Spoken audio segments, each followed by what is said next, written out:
Hey, welcome to Fun Times with Mr. Correa. We're gonna make pizza dough today and make a couple different types of pizzas as well.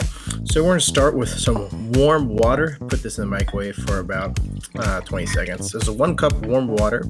We're gonna add our yeast. I'm just using dry active yeast here. 1 envelope or 1 teaspoon of yeast, and then we're gonna have to feed that yeast to get it activated. So we're going to add a teaspoon of sugar here as well. And once you get that with the yeast, I like to stir it up a little bit here. And then we're just going to kind of let that ferment and set that aside. So I'm going to cover that for 5 minutes and let it sit. In the meantime, while that's resting, we're going to sift 3 cups of flour.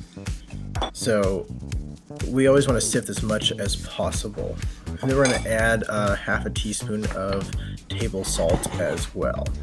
So after 5 minutes, our yeast has bubbled up a little bit, and we're just basically going to take our wet and add that into our dry. We're also going to add a tablespoon of oil into our flour. So we're just going to mix that yeast water into the flour mixture. Always use a rubber spatula to get everything out of the bowl. And I'm actually just going to go ahead and use this rubber spatula to stir it up. You can use a mixer if you want. I always like to make it by hand. Feels better. So you're going to eventually have to use your hands, and you can use your hand to actually kind of clean out the bowl. So your bowl should be completely clean to make sure you get all the ingredients in there. So I'm kind of just like kneading it in the bowl. I'm using the dough to kind of clean the bowl and scrape the edges. And you can notice my bowl is getting cleaner and cleaner.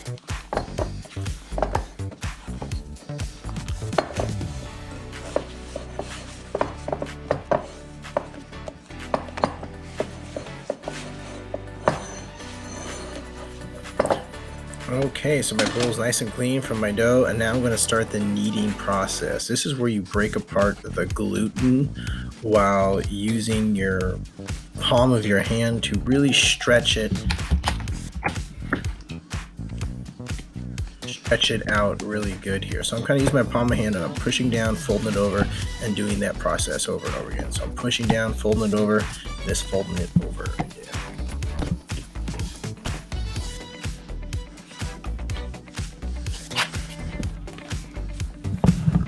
You're going to knead for about 10 minutes until it's stretchy and you can see the light kind of come through it without it breaking. So this looks really good here. And next I'm going to kind of round it. I kind of take the top and tuck it under just like this to make it a nice round ball.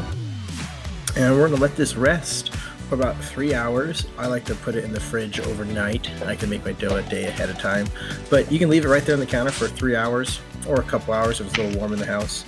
You're gonna put it in the fridge. I like to put it in a zip bag, and I make sure I label it. And always want to make sure you put some sort of oil or cooking spray in the bag as well, so it doesn't stick when you need to get it out of there. So put a little oil in the bag. I'm gonna throw this dough in there, and we'll get to it the next day.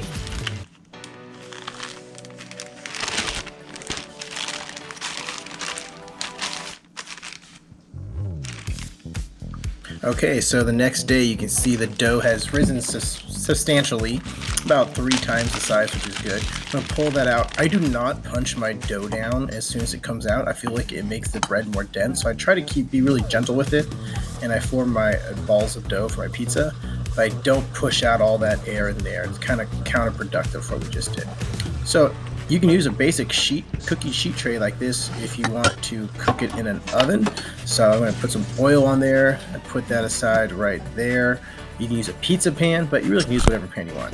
I'm going to use this guy here and cook it on my pizza stone in my barbecue.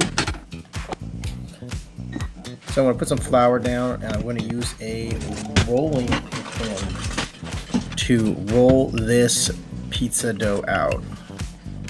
So I'm just going to kind of spread it like so, move it around. You want to make sure it's not sticking to anything here. And this is the more advanced way of doing it. It's a lot easier just to throw it on a pan in the oven. This way it makes it really crispy crust, just like the pizza restaurants. Make sure I get this nice and thin, and then I'm going to transfer this onto my pizza paddle. So if you're using a cookie sheet tray, you can use your hands. You don't need to use a rolling pin, and you can just put some oil in your hands and just spread it out. You actually don't need any flour, and you can let your dough rest on this pan, and then it'll just pop out really easily. Just spread it out just like that.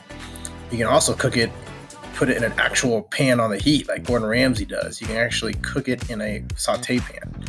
So what we're going to do is we're going to use this pizza paddle. So I'm going to put some flour and some cornmeal on top to make sure it doesn't stick to the pan. So if you're using a pizza paddle like this, you got to make sure the pizza can slide off easily. So you got to put a good bit of flour or cornmeal or something down. I'm going to fold my pizza dough to the force and then just kind of basically unfold it on the pizza the way I folded it. Kind of spread it out, and then I want to make sure that it's sliding on this pan. Give a little wiggle. It looks like it's moving, so it's not sticking, so that is good. Then we're going to take a fork and we're going to dock the pizza dough to prevent bubbles.